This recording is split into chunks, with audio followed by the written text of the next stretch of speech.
focus à la découverte du polar et de la littérature noire coréenne.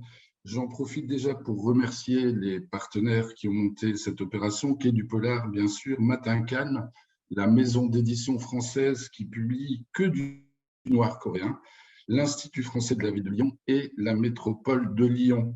Sachez aussi que nos 5 invités, Sommier Kim Jae, Minye Zhang, qui va nous rejoindre en cours d'émission, si je puis dire, Park Se-young et Kim Moon-soo seront d'une manière ou d'une autre présents à Quai du Polar le week-end prochain. Je profite aussi pour remercier déjà la Dream Team des interprètes, Yoon Kyung et Yoon Jung-jung. Pardonnez-moi, je n'ai pas encore bien maîtrisé le coréen, je ferai encore probablement des petites erreurs de phonétique. Alors, pendant 1 heure, nous allons évoquer cette littérature noire en provenance du pays du matin calme, une littérature qu'on découvre depuis peu, en fait, dans le monde francophone. Une riche, étonnante, diversifiée, qui en dit également beaucoup sur la société coréenne et sur ces mots qui l'habitent.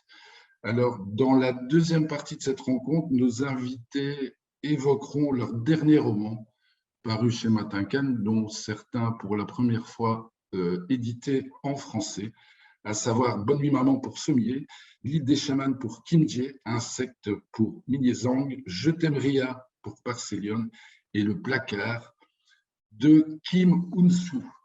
Voilà, alors je vais m'adresser à Kim Jae d'abord, parce que ça ne vous échappera pas. Kim Moon-soo et moi, nous sommes très bien entourés par des autrices, et je pense qu'il ne faut pas être sociologue pour se rendre compte que les femmes occupent une place importante dans la littérature noire coréenne. Kim Jae, vous êtes également vice-présidente de la Société des auteurs noirs coréens. Alors, je voudrais peut-être une première question. Qu'est-ce qui explique que les femmes font quasi mainmise sur le polar coréen?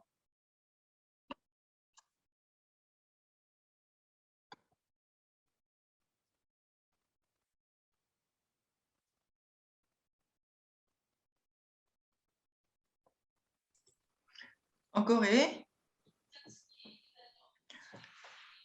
il y a surtout les lectrices.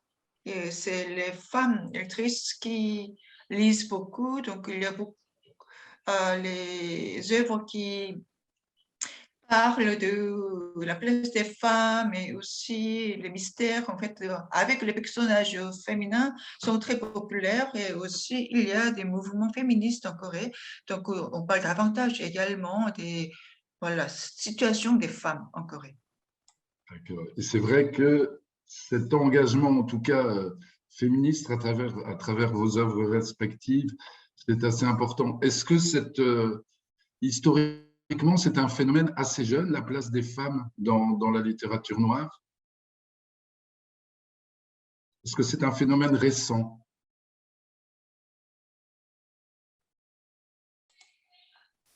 Il y a beaucoup récemment, avant, il y avait plus d'auteurs plutôt qu'autrices, mais maintenant, il y a les femmes consomment davantage les produits culturels en Corée, donc on constate en fait une augmentation des autrices. Séomier, j'imagine que vous partagez l'avis de votre consoeur. Est-ce que vous avez une autre analyse? Qu'est-ce qui fait que les femmes sont aussi présentes dans la littérature noire coréenne?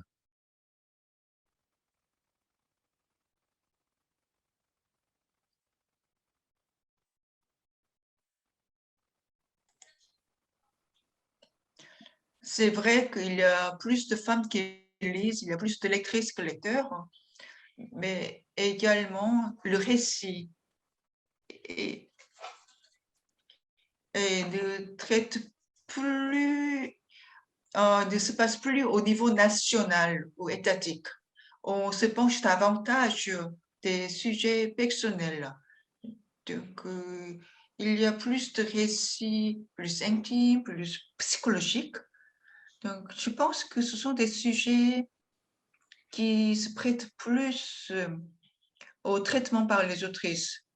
Donc, récemment, les œuvres des auteurs pas vraiment très lu par les lectrices, parce que les lectrices s'intéressent en fait à leur famille, à leurs enfants, à leur vie, plutôt que les grands sujets d'État ou bien de la nation.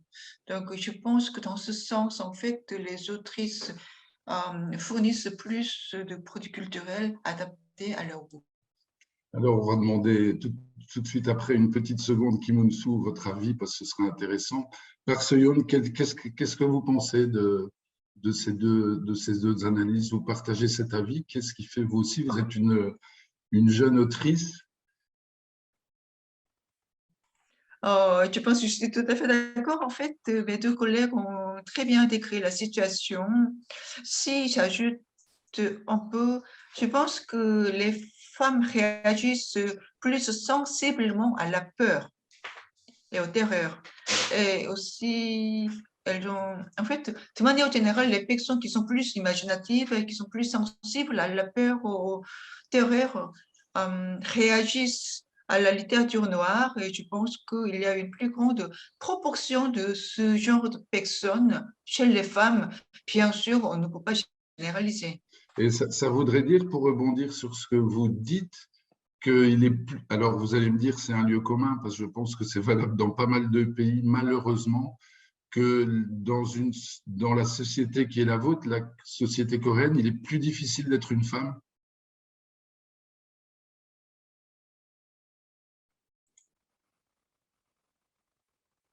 Oui, oui, c'est à vous que je m'adresse.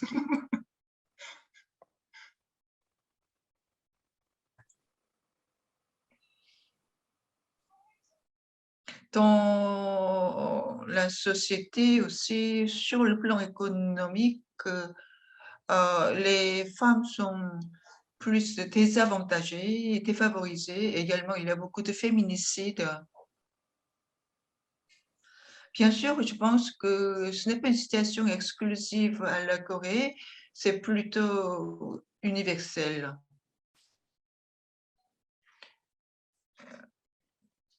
Mais néanmoins, en Corée, nous les constatons, mais de manière assez flagrante. Kim Eun-soo, d'abord, vous ne vous sentez pas seul, entouré de toutes vos consoeurs? Qu'est-ce que ça vous inspire, ces réflexions sur cette place, mais vraiment importante, des autrices dans le polar coréen? Quel regard vous avez?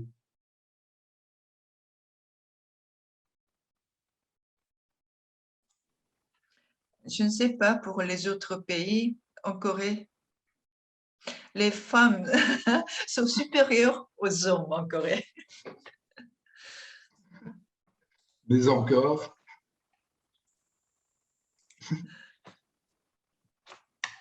C'est tout. ah, mais Kim Eun-soo, vous n'allez pas me laisser comme ça, vous avez probablement un autre avis. Alors effectivement, elles sont supérieures aux hommes, mais je vous rassure, en Europe aussi, et probablement partout ailleurs. Mais en tant qu'auteur, je ne sais pas, c'est stimulant, ça vous rassure aussi sur la place de la femme, tout simplement dans la société où il y a une profession qui est celle d'écrivain, où il y a quand même une espèce d'égalité, c'est pas une supériorité numérique.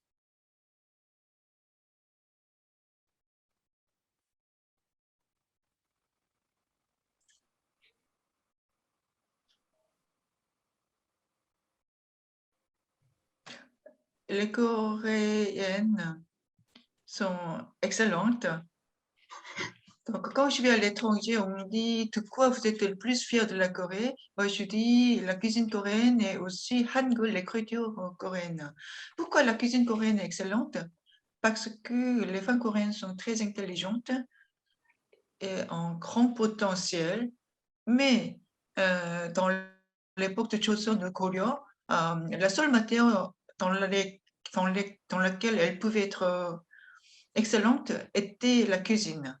Et aussi,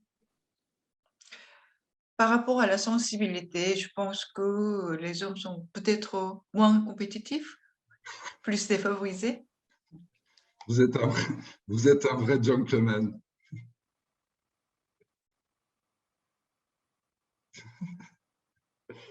Ce n'est pas, je ne suis pas comme ça d'habitude, hein. Alors, on va également aborder un autre volet avant de parler, hein, je le répète, de vos ouvrages qui viennent de sortir ou qui vont sortir ou qui sont sortis chez Matin Calme, et bienvenue aussi à ceux qui nous rejoignent en live sur le Facebook de Quai du Polar. C'est vrai qu'en Europe, on a découvert votre pays, la Corée, à travers son cinéma. C'est vrai que vous êtes une démocratie assez jeune. Je pense que les premières élections démocratiques se sont déroulées en 1987.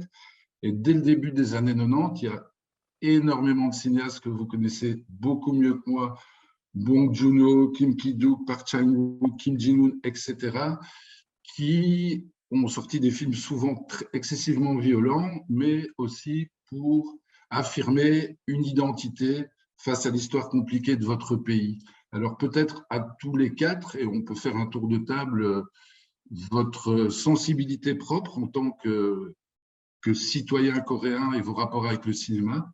Et peut-être, dans une deuxième question que je répéterai peut-être tout à l'heure, est-ce que cette vague de littérature noire coréenne à laquelle on assiste aujourd'hui, alors dans le monde anglo-saxon, ça fait déjà quelques années, en Angleterre, aux États-Unis, mais en tout cas dans les pays francophones comme la France, la Belgique ou la Suisse, c'est un phénomène récent. Est-ce que cette vague de polar coréen est un peu une déclinaison, si vous voulez, de la vague du cinéma coréen qui a connu son apogée à Cannes avec le film Parasite, par exemple? Je suis désolé de la longueur de la question. Qui veut répondre la première ou le premier?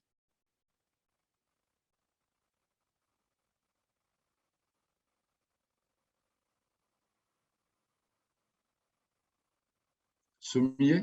Si je peux me permettre, Je vous en prie. moi, au début des années 90, je travaillais sur la scène cinématographique et également dans le secteur de séries télévisées. Donc, j'ai observé de près, en fait, la littérature, mais également le cinéma et les séries coréennes. Au début, en fait, il y avait une grande popularité des films de genre, des films de gangsters noirs. Je pense la raison fondamentale était en fait la censure, les censures.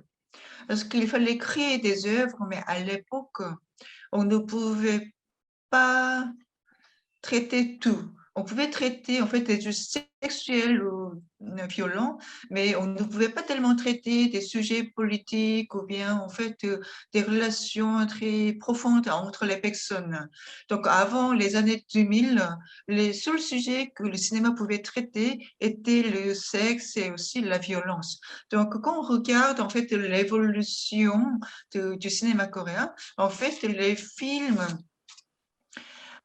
violent ou en fait sexuel ne traite pas seulement le sexe ou la violence, et ça traite aussi sur un deuxième plan la société, les problèmes politiques ou bien sujets politiques. Donc il y a beaucoup de métaphores et symboles.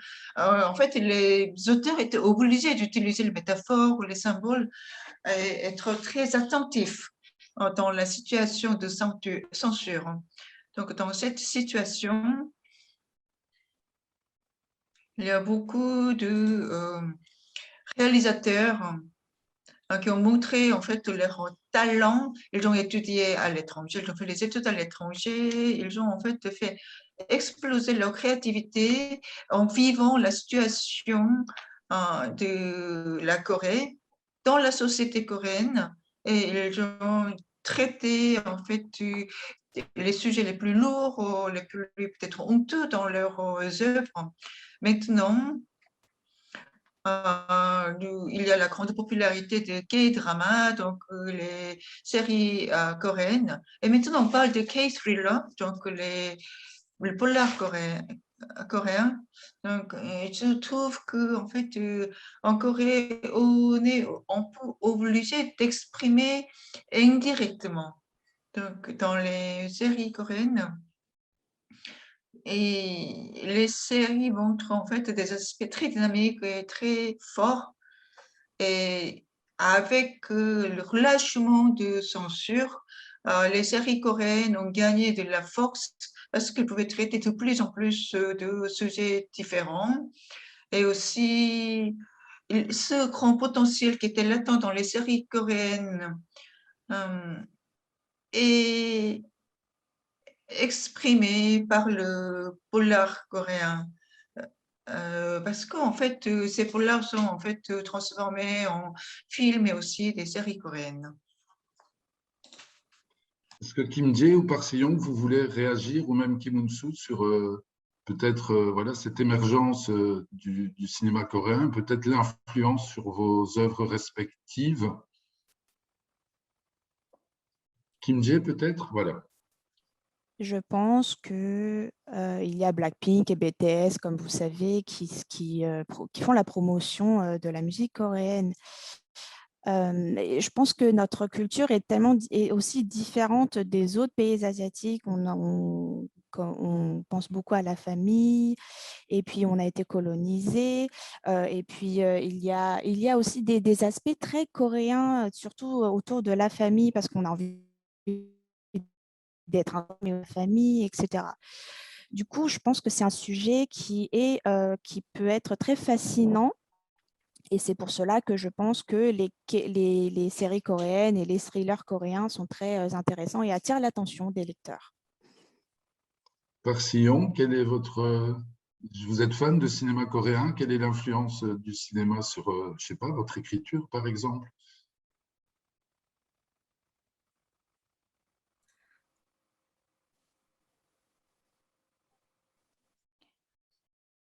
J'adore les réalisateurs que vous avez mentionnés dans votre question. J'ai une amie qui a étudié aux États-Unis, et apparemment il y a des catégories dans cette étude. Par exemple, il y a une catégorie spécifique qui étudie sur le réalisateur Kim Ki-dok. Du coup, moi, quand j'ai entendu ça, il y a à peu près 10 ans, j'étais très choquée.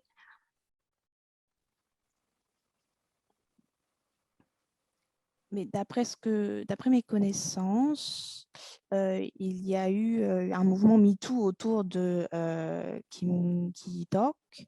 Et puis, il y a eu beaucoup d'influence aussi, du coup, à l'étranger. Et j'ai pensé que c'était quand même une fin d'une époque, d'une ère. Les réalisateurs qui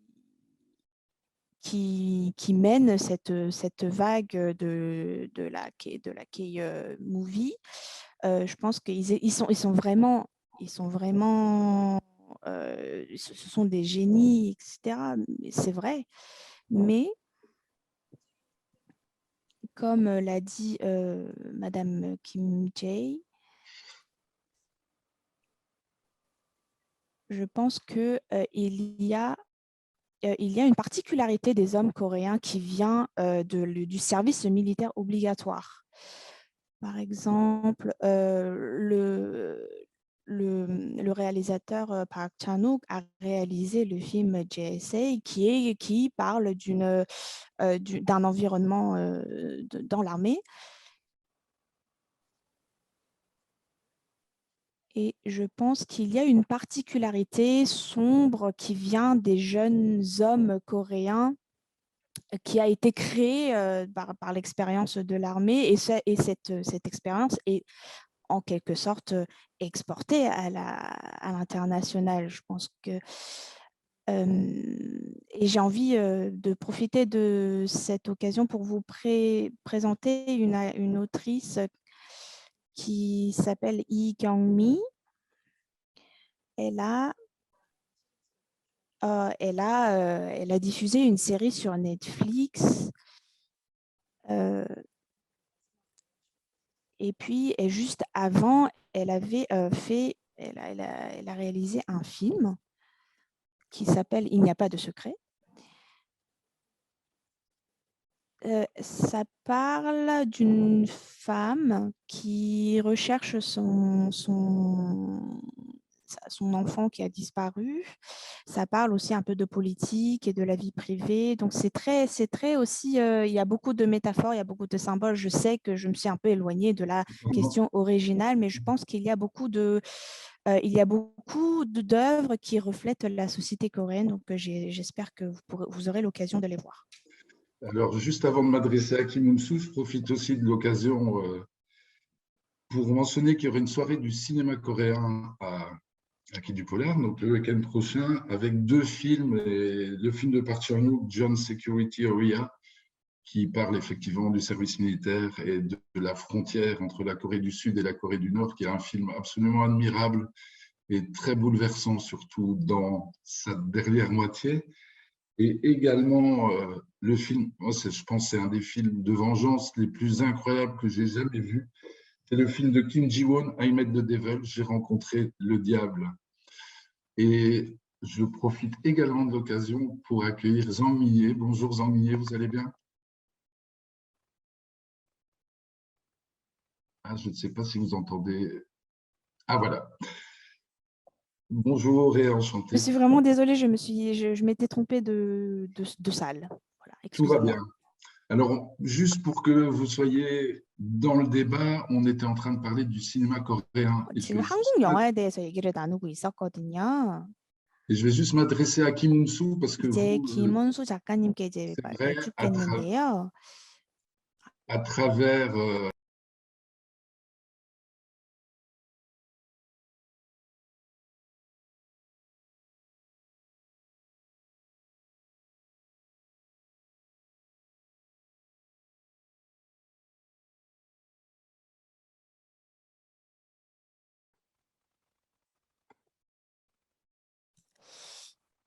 Oui.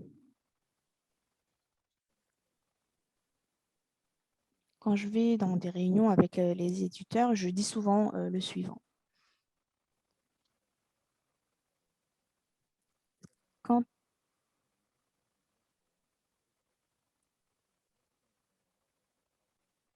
que ce soit de les animations ou si nous créons des histoires, je pense que nous, les écrivains, nous travaillons dans une industrie qui est très futuriste. Je pense que je suis une personne qui crée une histoire. Et aujourd'hui, que ce soit des films ou des séries ou de la littérature, je pense qu'il n'y a pas trop de barrières. En Corée, j'ai observé beaucoup la Corée. Les Coréens sont un peuple qui n'aime pas être oppressé.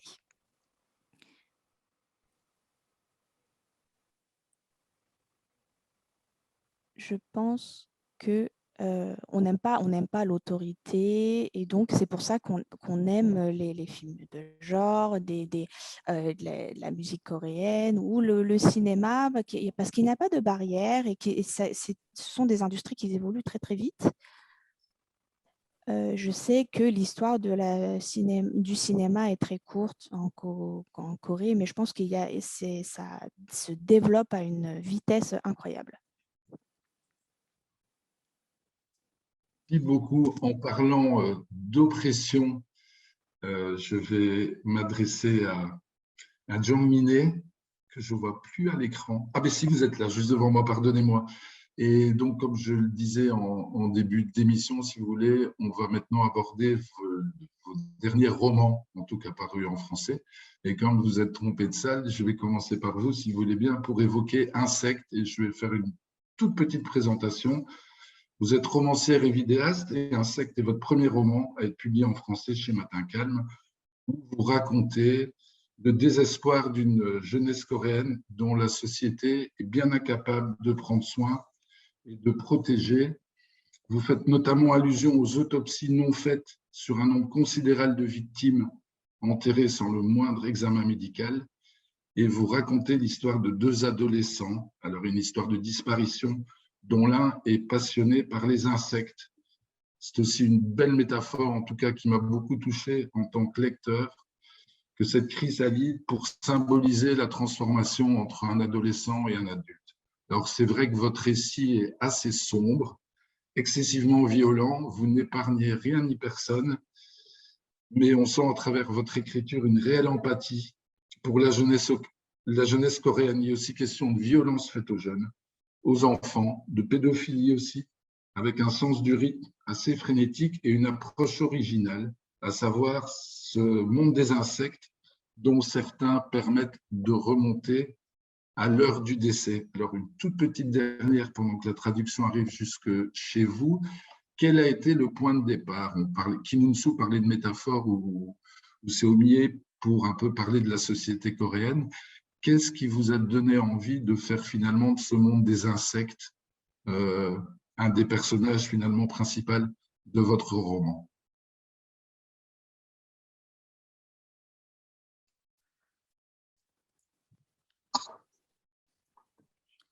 Tout d'abord, merci beaucoup pour ces compliments. Je n'ai pas vraiment de point de départ. Je pense qu'il n'y a pas vraiment de point de départ dans laquelle où j'ai pas commencé. Je me suis dit, je vais parler des insectes. Mais je me suis dit qu'il fallait vraiment écrire l'histoire des gens, des personnes.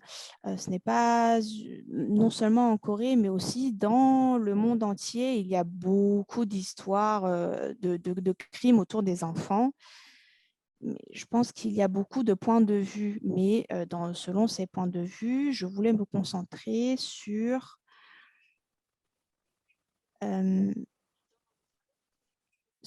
le point de vue des enfants, parce que les enfants vivent dans un monde qui est créé par des adultes et c'est un monde très cruel. Les enfants absorbent les côtés de la société et ils expriment selon leur interprétation.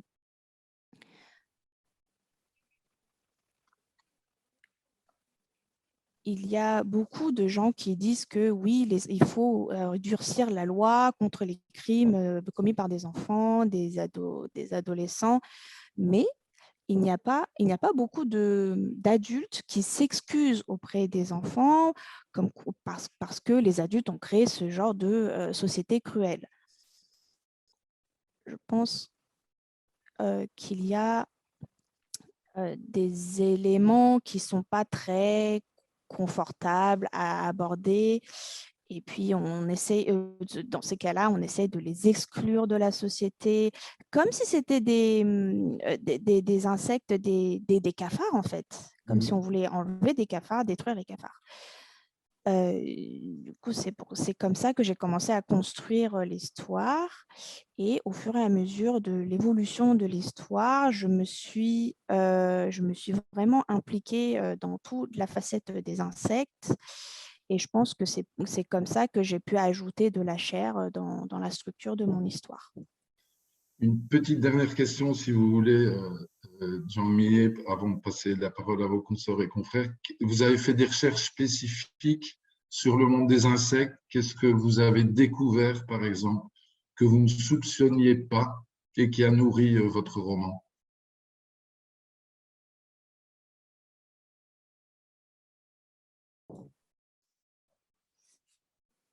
Alors, j'adore étudier. Je suis ce style de femme. Donc, j'aime bien explorer de nouveaux horizons. Et à cette occasion, je pense que j'ai regardé beaucoup de livres qui couvrent le monde des insectes pendant 2 ans. Je l'écris dans ma préface. J'ai commencé par lire le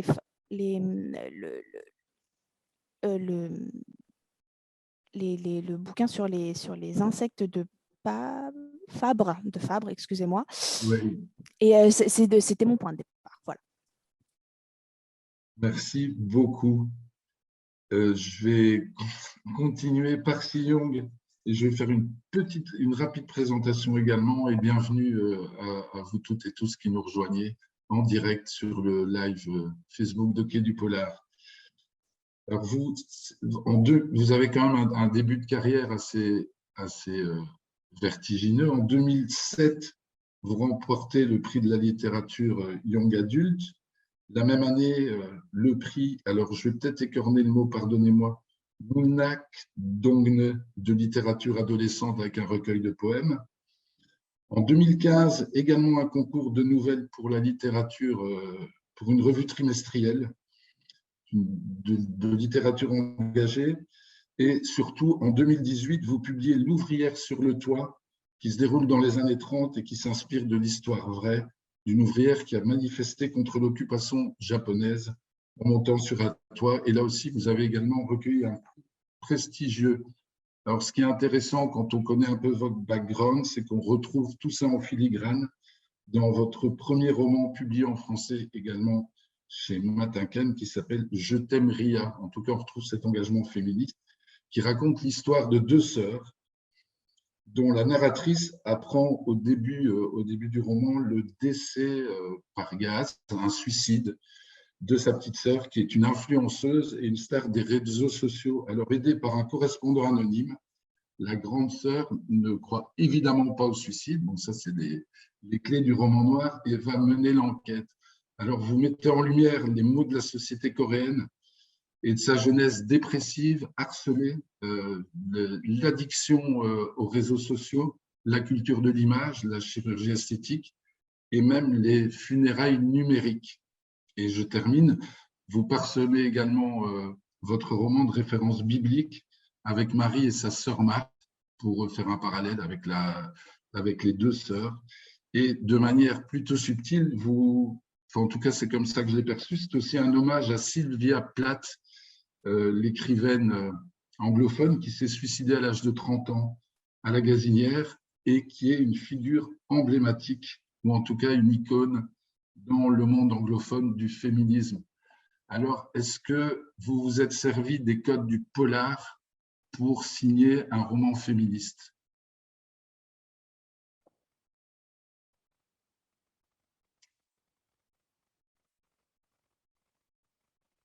Merci de votre patience.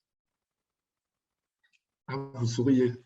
Merci beaucoup pour votre introduction détaillée. Mais je ne sais pas, pour apporter un peu de précision, en 2005 ou 2006, j'étais adolescente, donc c'était des éditions ou bien des magazines qui m'ont en fait donné ce prix, mais c'était plutôt comme une bourse aux étudiantes. Donc, je n'étais pas encore autrice à l'époque. Et puis, depuis que j'ai commencé ma carrière d'autrice, donc, mon œuvre de début, c'était Kang Ju-ryong, ouvrière sur le toit. Donc, c'était, entre guillemets, mon premier vrai prix littéraire.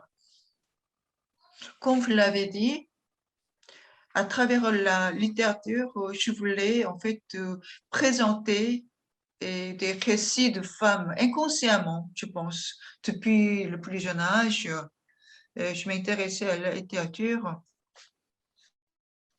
et j'ai reçu pas mal de prix pendant ma jeunesse, pendant mon enfance, mais à chaque fois, le personnage principal était des femmes et moi, je m'intéressais, j'étais plus attirée par les récits des femmes.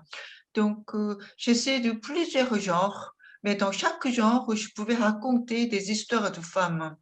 Donc, je trouve que avec un personnage principal féminin, on pouvait écrire n'importe quel récit dans n'importe quel genre. Et je souhaite pouvoir écrire dans beaucoup de récits, dans beaucoup de genres des récits de femmes et pouvoir lire aussi beaucoup de récits des femmes dans plusieurs genres.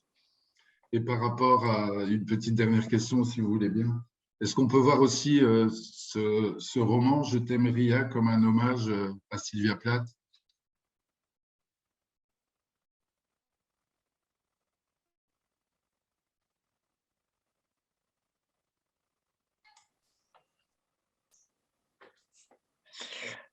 Je ne sais pas. Pour être un hommage, je trouve qu'il faudrait que ça soit, en fait, tu vas être orienté différemment. parce que, bon, on parle un peu, en fait, en passant les derniers moments de Sylvia Plath, ou bien parler des œuvres de Sylvia Plath, par exemple, pour que ça soit un hommage. Maintenant, je me dis que j'aurais pu ajouter ces passages, mais en tout cas, je n'ai pas particulièrement pensé à Sylvia Plath, mais si je suis envers Sylvia Plath dans mon monde littéraire, je pense que je devrais écrire une autre œuvre, en fait. Je pense que ce n'est pas assez. Merci beaucoup. Je vais m'adresser à Kim Un-soo. Il y a une petite équité. On a entendu deux autrices. On va parler à vous. Et là aussi, une brève présentation. Vous êtes originaire de Busan, et alors qu'on connaît via aussi le film de zombies Dernier train pour Busan. Alors, on vous connaît déjà en France parce que vous avez publié Les Planificateurs, qui est sorti en 2018, vendu dans une vingtaine de pays. L'an dernier, chez Matin Calme, on découvrait Sancho, un mélange de soprano et de Godfathers à la sauce coréenne, drôle mordant avec des scènes de violence gratinée. Et également, vous évoquiez précédemment Kim In-soo, la cuisine coréenne. Il y a énormément de scènes de nourriture généreusement alcoolisées au soju. Alors, Le Placard qui vient de sortir est en fait votre premier roman, qui est sorti chez vous en 2006 et qui vous a également valu un prix prestigieux. Alors, c'est un livre assez fou, prémonitoire, complètement inclassable. Comme vous aimez le cinéma, je pourrais presque dire que ce serait un Terry Gilliam sous acide, parce que vous dénoncez la société coréenne, victime déjà en 2006 de l'ultralibéralisme et de la violence du capitalisme, avec des personnages étonnants, des gens qui se nourrissent de pétrole, de verre, de papier, quelqu'un qui a un arbre qui lui pousse sur le doigt, une femme à la langue de lézard, des néo-hermaphrodites, donc c'est une personne qui possède un organe génital masculin, mais aussi un organe génital féminin, ou d'autres qui souffrent d'arachnophobie ou de phobie des crocodiles. Et finalement, c'est un roman assez unique sur les différences et la société de votre pays.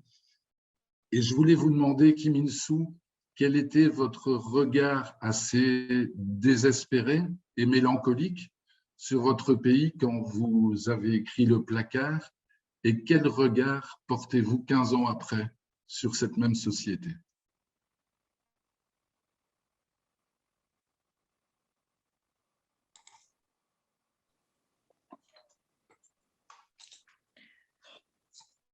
Je m'intéressais beaucoup comment on regarde la société coréenne quand j'étais plus jeune. Maintenant, je m'intéresse plus comment il faut vivre dans cette société. Dans mes romans, le sujet qui traverse tous mes romans serait la haine. Si on se déteste et si on déteste sa société, comment on peut survivre sans mourir? Je pense que c'était mon cas aussi. Je n'étais pas content du monde, je n'étais pas content de la société, je n'étais pas en fait, on n'est pas content de soi, on n'est pas content de la société, on n'est pas content de rien. Donc, je ne sais pas, les romans étaient peut-être la réponse à ma dépression, peut-être. Mais quand j'ai beaucoup de regrets, mais maintenant je me dis que le rôle d'un roman n'est pas envoyer, en fait, montrer un message. Est-ce que les messages, les philosophies, les pensées ont changé la vie? Je pense que la seule chose qui change la vie est l'expérience. Donc, je pense que la raison principale d'écrire ou lire les romans est l'expérience, vivre les vies. Que avoir l'expérience de cet être qui est révolté de soi-même, qui est dégoûté de soi-même et dégoûté du monde qui l'entoure. Et c'est une manière de rechercher une réponse. Je ne sais pas, c'est ce que je pense.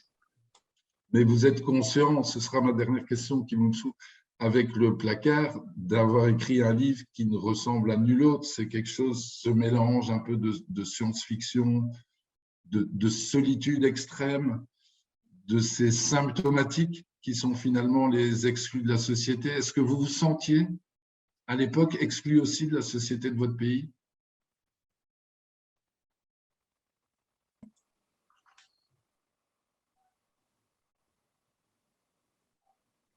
Les Coréens sont les personnes les plus rapides, en fait. Je pense que on dit qu'en fait, quand on regarde avec un satellite, les lumières bougent les plus, avec la plus grande vitesse dans le monde entier en Corée.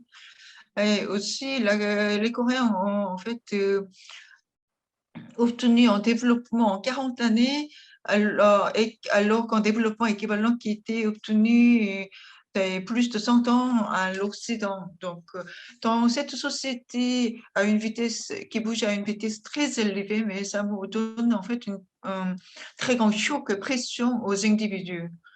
Depuis 20 ans, la Corée occupe la première place en nombre, en proportion de suicides et en plus une grande différence par rapport à la deuxième place.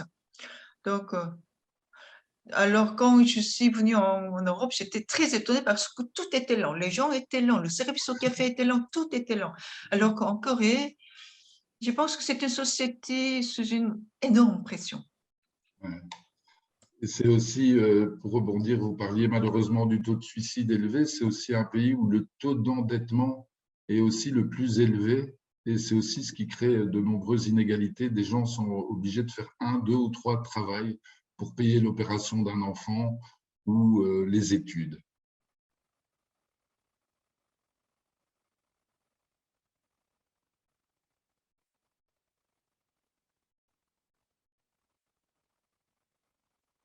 Oui, Enfin, voilà, tout ça pour dire qu'il y a beaucoup de pression.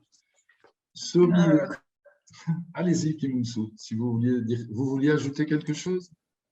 j'étais à Séoul et après je vis à Sydney maintenant en province. La raison était que je ne gagnais pas assez pour vivre à Séoul. Merci. Sommier, vous êtes, là aussi, je fais une petite présentation hein, pour ceux qui nous rejoignent ou qui vont nous regarder plus tard sur le site quaidupolar.com ou sur la page Facebook. Vous êtes écrivaine, auteur de romans policiers, scénariste, vous l'aviez dit tout à l'heure, et vous avez publié un roman policier qui s'appelle « Les 30 meilleures façons d'assassiner votre époux ». C'est un peu votre best-seller. Votre deuxième roman, Le Jardin des poupées, a également reçu le prix du polar coréen en 2009.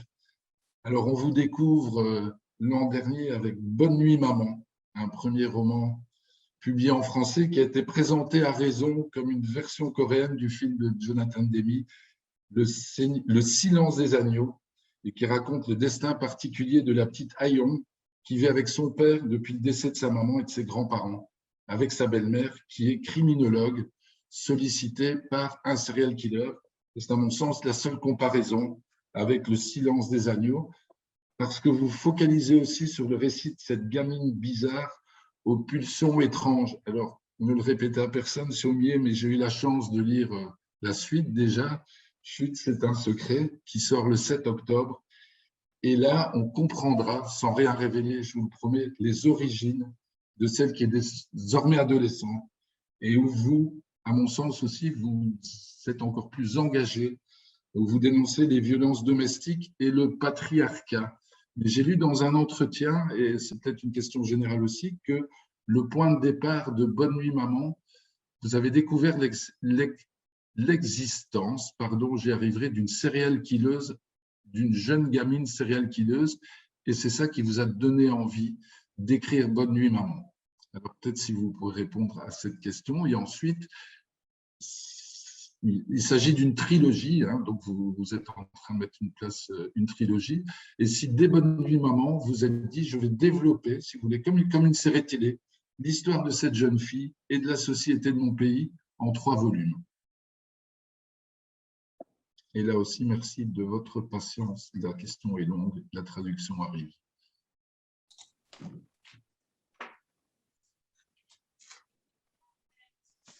Au début, quand je construisais l'histoire de Bonne Nuit Maman, je pensais écrire sur une histoire d'une enfant dangereuse, c'est-à-dire quand cet enfant a envie de quelque chose, elle ferait tout pour l'obtenir en utilisant son innocence. C'est-à-dire, comme vous le savez, les enfants n'ont pas encore cette conception de l'éthique, du savoir-vivre, etc. Donc, les enfants vivent selon leurs instincts. Donc, dans l'histoire, la petite fille voulait absolument vivre avec son père. Du coup, elle a créé un incendie dans la maison où elle vivait. Du coup, je me suis demandé pourquoi elle aurait fait ça, pourquoi. Et puis, je pensais avoir en avoir fini avec cette histoire. Mais les lecteurs m'ont fait des retours en me disant que j'ai envie de savoir comment elle a grandi, cette petite fille, je veux savoir la suite. Et j'ai entendu, on m'a fait des retours comme ça pendant 10 ans. Donc, je me suis dit, OK, je vais créer la suite. Et je me suis posé la question, qu'est-ce que je veux raconter? Je voulais suivre donc cette fille qui s'appelle Hayan. Sa vie serait un bon sujet. Quand on voit les enfants, des fois on sent que ça fait un peu peur parce que ce ne sont pas des êtres où on doit regarder avec des yeux innocents. C'est innocent parce que des fois, ils ont un sourire très radieux, mais des fois, ça fait peur. Et donc, cette facette a été écrite dans le premier volume. Le deuxième volume qui sera publié donc, en automne, je raconte l'adolescence de Hayan. C'est un processus dans le développement de l'enfant.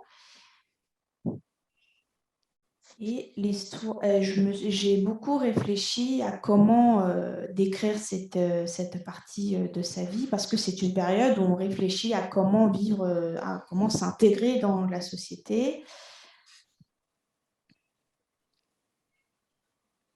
Donc, je me suis plus concentrée sur le fait qu'est-ce qu'un humain par rapport à l'instinct enfantin du premier volume. Ensuite, quand cet enfant devient un adulte, a des critères, quand son caractère se forme, je voulais décrire comment elle voit la société en tant qu'adulte.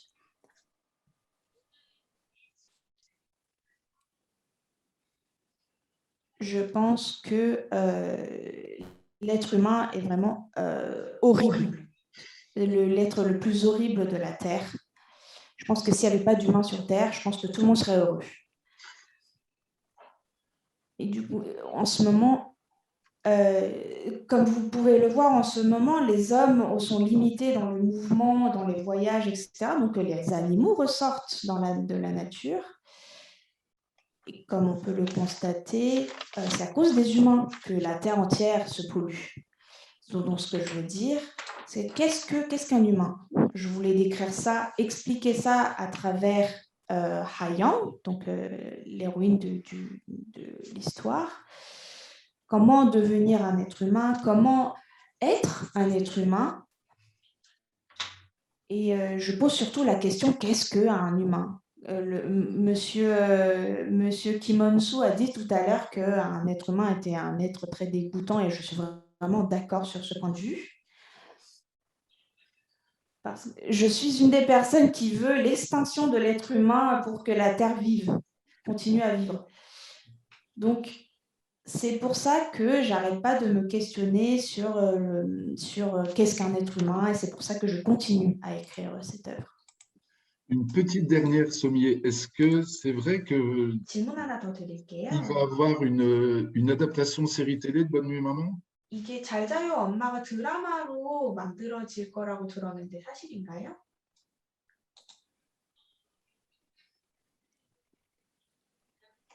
J'avais eu un contrat avec Carnival Film en Angleterre, mais à cause de la pandémie, la conception a été retardée et le groupe a été dissous, donc il n'y a plus de contrat. Mais nous sommes en discussion avec Hollywood. Et puis en Corée aussi, il y a des productions, il y a des sociétés de production, CJ, etc., qui discutent en effet sur la réadaptation en film. Je pense qu'il y a une grosse probabilité de le voir en film. Voilà. Je fais une petite question maintenant pour Jean Minet avant de terminer avec vous, Kim Jae. C'est vraiment une question tout à fait personnelle. Est-ce qu'il y aura une suite à Insectes? Est-ce que vous comptez imaginer une suite? Alors évidemment, je ne peux pas dire pourquoi, parce que ce serait déflorer l'intrigue, mais est-ce que vous êtes tenté par une suite? 혹시 하시고 싶으신가요? 후속을 만드는 거?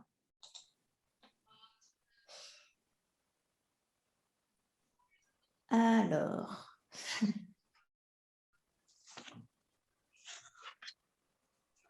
je pense que je n'ai pas assez d'expérience pour raconter une histoire entière, enfin une histoire de la vie entière d'un personnage comme le fait Madame Sommier, mais je suis en train de conceptualiser une autre histoire, un autre roman, différemment à Monsieur Kim Moon-soo ou à Madame Sommier. Je suis plutôt favorable aux êtres humains. Je ne suis pas dégoûtée ou voilà, j'aime moi-même, je m'aime, donc voilà, je suis un peu différente de ces deux auteurs. Donc je pense que je vais continuer à explorer les émotions et le type et le sujet de Konchung, de insectes, pardon. Je pense que je regarde de près la nature, je me mets à la place de la nature aussi, et je me suis rendu compte que la nature est un sujet pour moi de fantaisie, de fantasme, pardon. Donc, j'espère qu'un jour, je vais vouloir écrire la suite de Insectes. Voilà. Très bien. On va terminer 네, 좋습니다. petit problème d'affichage. 잠시 기술적인 문제가 생긴 것 Avec, 같은데요. 잠시만요.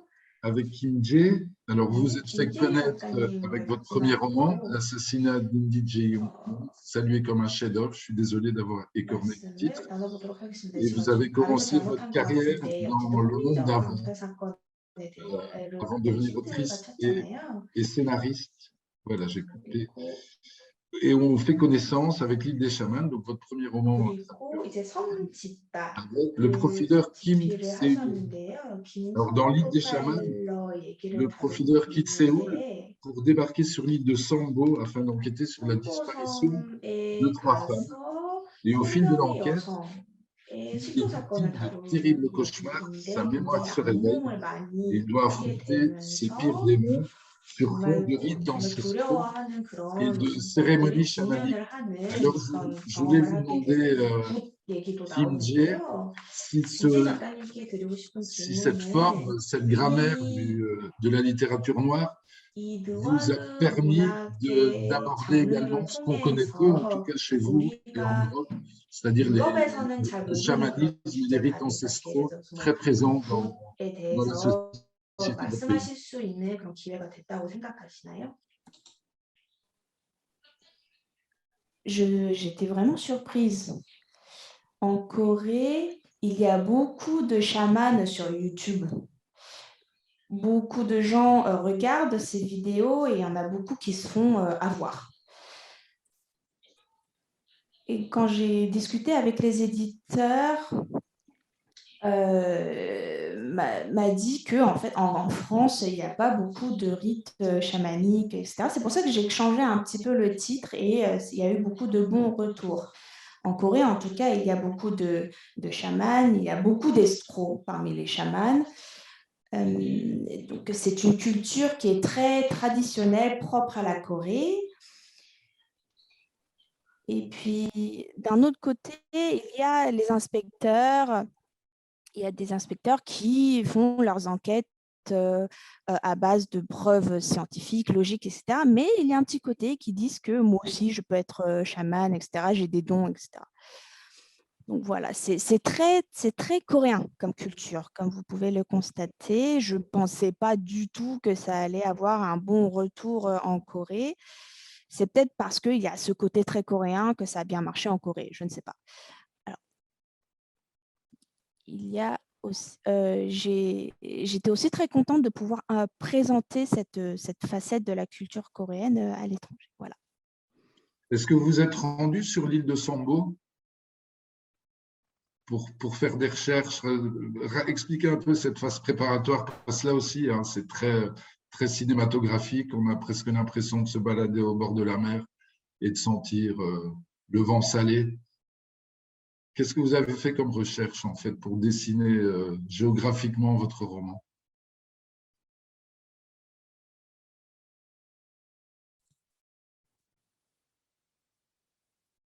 J'y suis allée. Je suis allée sur place. Beaucoup de gens me posent la question. Je suis allée sur l'île de Chindo. Je suis allée avec ma famille dans une maison où il n'y avait personne. Donc, quand je me suis levée en pleine nuit, il n'y avait pas de tonnerre, il y avait pas de vent, il n'y avait rien du tout, mais il y avait des claquages de portes. Et j'ai regardé la télé avant de dormir, mais je suis tombée sur une émission de fantômes. Donc, je suis allée, bien évidemment, comme tous les auteurs d'ailleurs, sur place pour faire des recherches. Donc, dès le moment où que je me, que je me mets en voyage, par exemple, je me mets dans un train, quelque chose que mon voisin me dit peut être reflété dans mon roman, etc.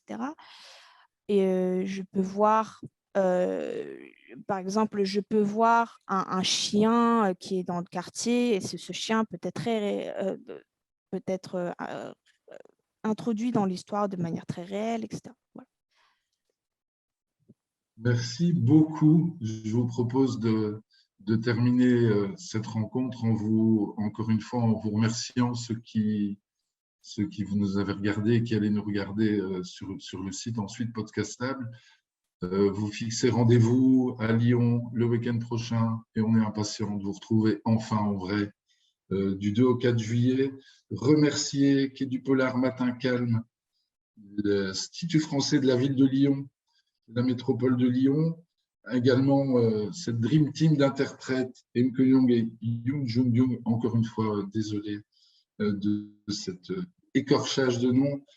Et merci enfin à vous tous, Kim Moon-soo, Park So-young, Somye, Kim Jae, et Jeong Min-hye, pour avoir eu la gentillesse de répondre à nos questions et participer à cette table ronde. Comme il est 18h, je pense, non, 19h à Séoul, je vous souhaite une bonne fin de journée et une bonne soirée. Et puis à ceux qui nous regardaient, un bon dimanche. Encore merci et à très bientôt.